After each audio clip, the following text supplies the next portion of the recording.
What if I told you, two brothers once tried to buy up nearly half of the world's silver and almost pulled it off? That's not a movie plot. That's history, and it begins in Texas in the late 1970s. The Hunt brothers, Nelson Bunker Hunt and William Herbert Hunt, heirs to one of the greatest oil fortunes America had ever seen. Wealthy, powerful, and deeply distrustful of the U.S. government. When President Nixon ended the gold standard in 1971, the Hunts believed the dollar would eventually collapse. Gold was heavily restricted for decades, but silver was still wide open, and so they made their move. At first, the Hunts quietly bought silver as a hedge against inflation, but by the late 70s, they turned aggressive.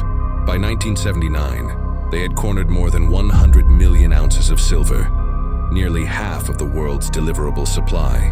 Prices exploded. Silver shot from $6 an ounce to almost $50 by January of 1980. For a moment, it looked like the Hunt brothers had bent the global silver market to their will. Everyday people rushed in, dealers sold out of coins. Panic spread as prices surged, but the higher silver went, the more attention it attracted. Regulators stepped in. The commodity exchange changed the rules, limiting how many futures contracts anyone could hold. Then came the margin calls. The Hunts were over-leveraged, owing far more than they could cover. And on March 27, 1980, the crash hit, Silver Thursday.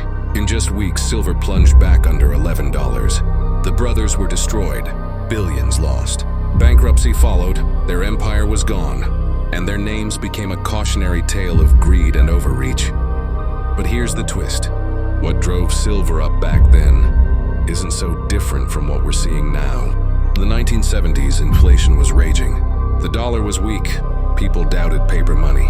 Sound familiar? Today, inflation still stalks the global economy. Governments are buried in record debt. Central banks are printing money at historic levels. And unlike in 1980, silver has something else going for it. It's not just a monetary metal anymore, it's industrial. Silver is critical for solar panels, electric vehicles, and the technology driving the next energy revolution. Demand is surging, supply struggling to keep up. Mining costs are climbing and major new discoveries are rare. This isn't about two billionaires trying to corner the market anymore. This is about global demand colliding with limited supply. At the same time, the world questions the value of fiat currency once again. History doesn't repeat, but it does rhyme. The Hunt brothers failed, but their bet that silver mattered.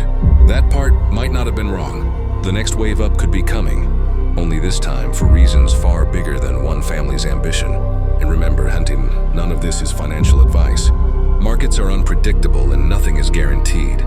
Always do your own research before